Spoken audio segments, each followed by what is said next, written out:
Does everyone in Idaho wear denim? Does everyone in Idaho have a gun? And is everybody from California moving here? We're going to talk about that stuff and a whole lot more. So grab your hiking boots because we're going to talk about the beautiful but slowly becoming too crowded and expensive state of Idaho. Idaho, Idaho, Idaho, Idaho, Idaho. Let's pack our bags and go. Idaho, Idaho, Idaho, Idaho, Idaho. Huh, look at that. Another housing development going in. What do you know? Everybody wants to live in Idaho right now. All these darn out-of-staters are coming here by the busload these days. What was once farmland and forests is being turned into tract homes and strip malls. Locals miss the days when they knew everybody in town, and when getting up into the mountains took no time at all. Heck, just getting to Albertsons takes 30 minutes now. But everything's bound to change one day, I guess. But Idaho isn't all becoming housing developments and condos and overcrowded schools and crammed roads. No, not at all. At least not yet. There's still some room here. After all, it is a pretty big state. And despite what you may have heard, there's kind of a lot going on here. If you're thinking of moving here, you should get a well-rounded perspective on the entire state so you know what to expect, where the perfect place for you is. This is Idaho. Now, a good rule of thumb is if you live in the northern part of the state, you live in the forest. If you live in the southern part of the state, you live in a valley or a desert, probably very close to farmland. Much of the state's public land. Most of that large forested areas are desert. In fact, 2/3 of Idaho is protected. You can break Idaho up into 7 areas generally.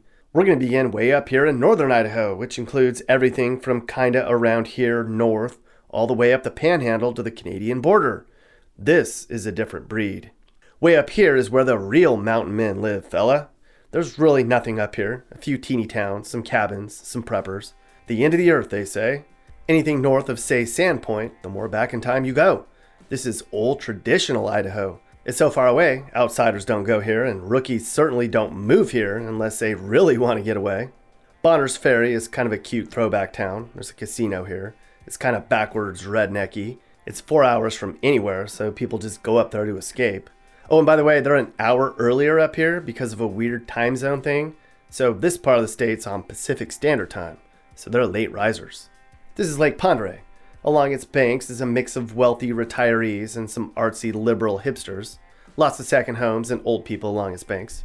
Sandpoint is a mix of out-of-work folks and rich people. It's kind of the haves and have-nots along this lake. You're either working a minimum wage service industry job or you're loaded. If you take 95 down, you come to the Coeur d'Alene area, or CDA. There's a bunch of people moving up here. There used to be a lot more farming, but they're selling out for housing developments. Good area, good values up here, lots of places to fish. Any place here like Rathdrum, Post Falls, or CDA proper, it's all pretty much the same. There's some sort of a job scene here, but you're likely going to be driving into Spokane, Washington for work. People look out for one another up here. And they'll likely even look out for you too if you move here. They'll even maybe let you join their walkie-talkie club and report on weird trucks you see on back dirt roads. You can tell who all the newcomers are who make their way up here. Many leave their liberal states with a wad of cash, and they buy these big 5,000 square foot homes and big old fancy SUVs. Some are retired, some just need an internet connection because now they work from home. They're easy to spot. They're the ones with security cameras and locks on their gates. Because it was dangerous where they came from, I'll tell you. Now, Idahoans used to look down upon all these city slickers moving into their state. Transplants used to come up here and say, "We're better than these backwoods hillbilly folks. We'll show them how to live." And then they would try to change things and change the politics. But it seems like more and more of the people flooding into Idaho, especially up here, want to blend in. We're not coming to change things, they say. We left our rundown, overcrowded, dangerous, overpriced hood, and we want a new life. Please teach us your ways, wise Idaho man. Show me how to unwind and slow down and live a slower paced life. So Idaho people don't necessarily hate Californians unless they act like whiny babies. See, up here it's a look out after yourself mentality. If something breaks, or the roads are bad, or a tree falls, or you put unleaded in that big fancy new diesel truck you just bought, you might have to fix it yourself, unlike back home. Of course, an Idaho local will surely jump in to lend a hand, but lend a hand if you're trying yourself. They're not there to bail you out, so you're going to have to grow a sack if you move up here. That's the first lesson you'll learn. Some of the best transplants come here like this, but with hard work and determination one day, they'll be like this. Neighbor, how long's it been since you had a big, thick, steaming bowl of Wolf Brand chili? Well, that's too long. For the most part, all of northern Idaho is an outdoorsy, adventurous crowd. The locals are conservative and even borderline libertarian. They're self-sufficient, who look out for one another, and they own guns. It's fairly spread out up here, and it's relatively safe, except for the occasional break-in or a domestic dispute, but you'll see that anywhere in America. And they're not afraid of wild gorillas either. So if you move up here and you see a wild gorilla, find a local to protect you. Now you go over the hill here along I-90 and you come to the Silver Valley. These are all mostly smaller, former silver mining towns. There's hardly any people out this way. Most of the areas here are low income. There's some meth. They're all kind of dirty and worn out. There's not really any jobs, but there's a couple of exceptions. Wallace is a touristy place with cool things to do. You wouldn't want to live there though. Wolf Lodge has world famous steaks. You gotta check that out. And Kellogg is home to the largest Dodge Ram dealership in the world. Dave Smith, everyone. Way out here in the middle of nowhere. But besides that, there's no jobs. You probably wouldn't want to live out there. Or maybe you would. I don't know your preferences. I guess I'm just assuming. Before we move south, it's worth pointing out this is all forest. 2/3 of the state's public land, the fourth highest amount in the nation. Alaska is like 90%. But supposedly there's an area in the woods somewhere around here that's the furthest away from a paved road in the lower 48. I don't know if that's true or not, but you could certainly go hiking and camping for weeks up here and never see anybody. So you probably wouldn't want to live up there. And I don't know if you even could live up there. Now we come to central Idaho, which has some areas with actual people in them. This here is called the Palouse Valley. It has super amazing soil. While up north it was all timber and mining, this is when we start to get into the agriculture part of the state. Moscow's over here. It's your stereotypical college town because the University of Idaho's here. There's a lot of kids when school's in, but besides that, it's a pretty little, safe, quaint, quiet town. A liberal island in a sea of red it is. Incidentally, Idaho is the 8th most conservative state in the country, where 43% of folks vote some shade of red. Then you come to Lewiston, just off the res. It's not as desirable as many other places. There's a lot of older sections in town, and meth is a big deal here. It stinks because of a paper mill in town. It's a smaller college town, home to Lewis and Clark College. It's pretty much the last civilized place you get to until you take 95 all the way down to McCall, which is a really nice place. It's a tourist hub. A lot of people go there on their vacations. Also along this part of the state is some amazing remote mountain terrain with some of the best elk hunting and fly fishing and snowmobiling in the state. You might think it's hardcore winter up here, but it's actually pretty mild on the western side of the state, as well as it is down in the southern part of Idaho. Sure, the mountains get dumped on, but it's the really gloomy stretches of clouds and wind that'll get you all winter. So while you're going to be freezing, you won't be digging yourself out too often. Summers in many of the valleys of Idaho can be surprisingly hot though, reaching 100 degrees during the worst months. And you get lots of wildfire smoke, which can make life miserable. But a lot of the out-of-staters come in spring or summer or fall, and they're like, the weather's amazing! And then winter comes, and they're miserable for 6 months, and then they wish they had moved to Arizona. Down here is the Coeur d'Alene Reservation. All the cities in this reservation are pretty rough, places like Plummer and Worley. Back in the day, just about every house here was on wheels. They've kind of cleaned it up a bit. You likely wouldn't want to live here. I don't know if you even could. This last stretch here along 95 before you get into the Boise metro area is not nice and is one of the worst areas in the state you can live when you look at crime and poverty. Weiser might be the worst of them all. Of course, Idaho has lots of skiing. The most well-known might be Bogus Basin here just outside of Boise. Sun Valley is expensive as heck with a bunch of rich snobs, but as you can see, there's actually a lot of skiing and snowboarding here. Now we're going to cross over here to the far eastern side of the state, to the area near the Wyoming border. Here you're right up against Yellowstone National Park, which is maybe the prettiest part of the whole U.S. This part of Idaho lies at the gateway to Yellowstone, so there's a lot of touristy stuff here. There's a handful of tiny remote communities out this way, but that's really it. This part here is the Teton Valley, and there's quite a few smallish, really super pretty areas with cities that have less than 2,000 people.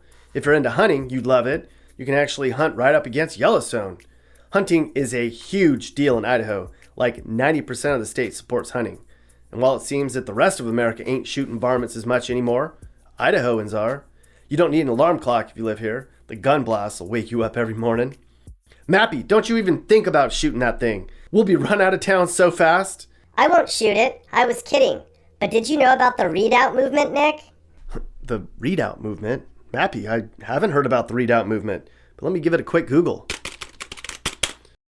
Huh. Looks like there's a whole prepper into the country shit hits the fan thing going on in Idaho.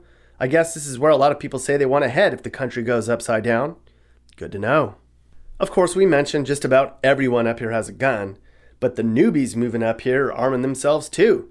The firearm course industry is booming in Idaho because all the out-of-towners need proper education on how to handle a weapon. When you're in Idaho, you just have to assume everybody's armed. But despite all the armed people, crime is really low here, and people hardly have to use their guns. So maybe crime is low here because everyone's afraid of getting shot.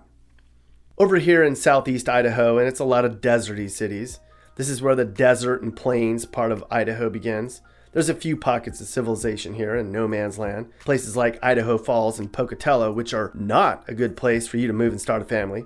At least that's what the experts say. You'd be bored and crime is higher and there's not a lot of good jobs. Good people out there though. This is also where you'll find most of the Mormon population in Idaho. 25% of Idaho residents are Mormon, which is the second highest per capita number in the country. In Utah, it's 60%. South central Idaho is really super rural. Up here against the mountains is where there's a lot of cattle ranches. Twin Falls is also here. It ranks as one of the most dangerous places in the state. It's kind of on the poorer side as well. They call this area the Magic Valley. It got its name because the first settlers here magically turned this part of the state's semi-deserty area into an agriculture wonder. In fact, you'd find this whole stretch here along the Snake River as one big agricultural wonderland, where they grow a lot of the state's potatoes and stuff. You've probably heard about how Idaho is a big potato maker. 1 out of every 3 French fries you eat was born here. Idaho also ranks first in the nation in peas. Here's the rest of the agriculture stats if you care. But anything along this stretch of highway hugs the Snake River and is Idaho's fertile crescent. Most of the cities along this stretch are small, brown, and smell of onions, poop, and cows. Then we come to the southwest corner of the state. Now this part down here is the Owyhee Desert. There's really nothing down there. But we're going to cross over the Snake River and you're into the Treasure Valley. Now this is where most people live and to which most transplants settle. There's so many people moving here that they can't keep up with demand. Like they can't buy farmers off fast enough. Many parts of this valley are the fastest growing cities in the nation, everyone. See a house you like and prepare to have your dear little heart broken a few times. Home buying is competitive right now. It's beyond competitive. You can expect to spend 20% more than the listing price and often need all cash, unless you want to get on a waiting list for a yet-to-be-built home. That'll take 6 months. Idaho's the fastest growing state in the nation. The population here grew by nearly 3% last year and 18% over the last decade. Can you imagine? Of the 80,000 people who moved here last year alone, a quarter of them were from California.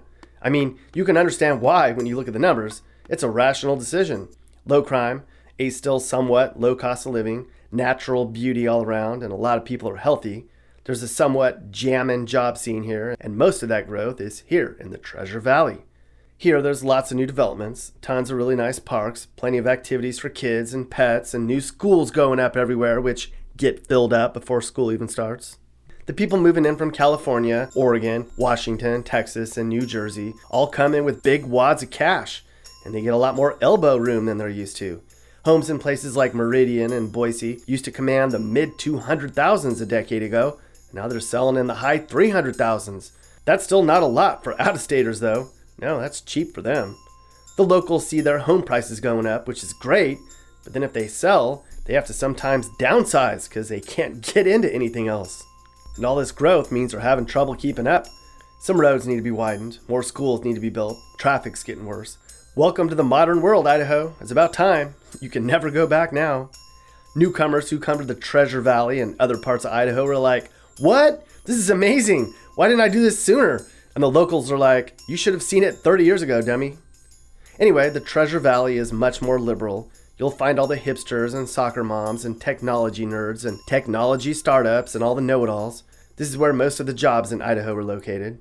Up here in Caldwell, it's not the best place. Parts of Nampa are also kind of bad. Meridian ranks as the most dangerous of all Idaho cities, but it's also the fastest growing. Garden City, a little community of 10,000 people with a trendy, hipstery scene, is also kind of dangerous, supposedly. But keep in mind, dangerous to Idaho and dangerous to you and I are different things.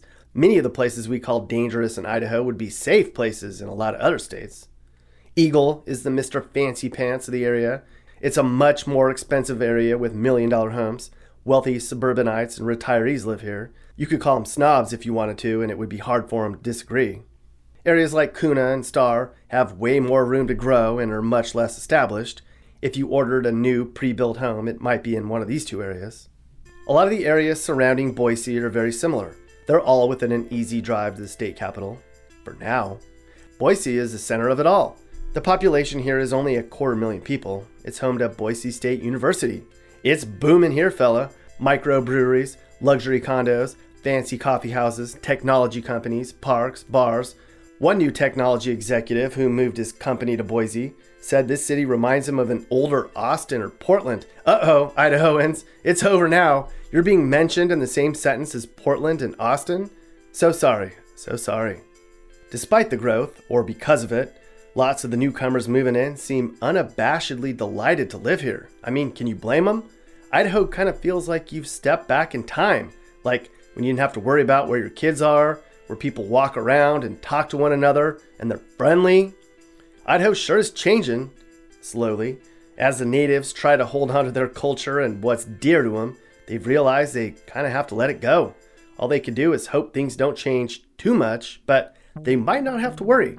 Talk to the locals, and of course they're on guard, but perhaps this new swell of newcomers coming in these days are a different breed than the ones that used to come in years ago. Seems like the people moving there now have an awe and respect for Idaho. They kind of feel lucky to be there.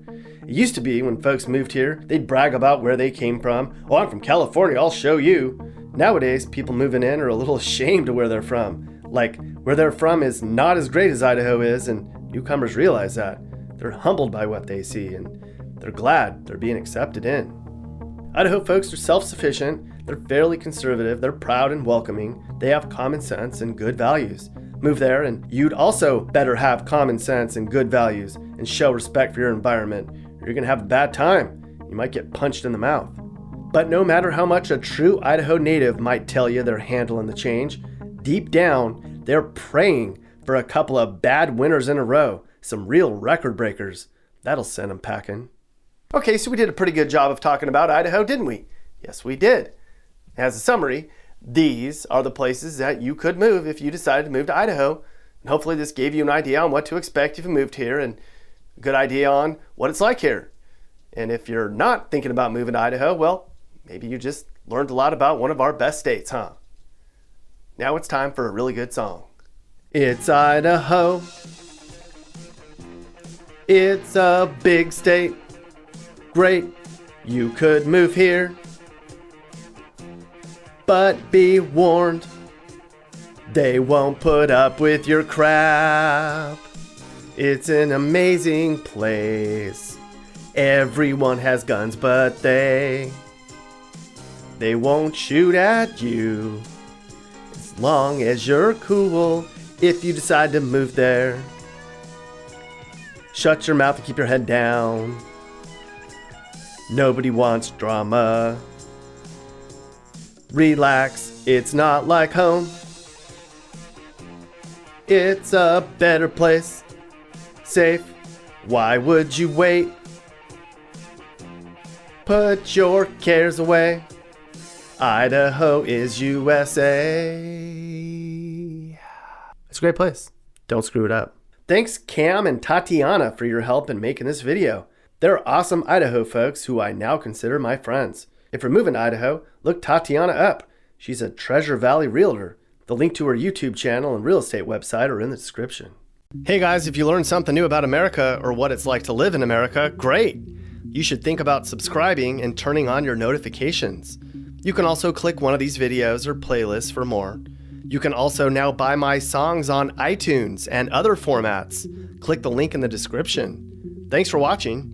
And remember, while we all might have different views, we should all be nice to each other and try to make the U.S. a better place in a positive way. This is Sage, Nick's manager. This has been a Corner House Entertainment production.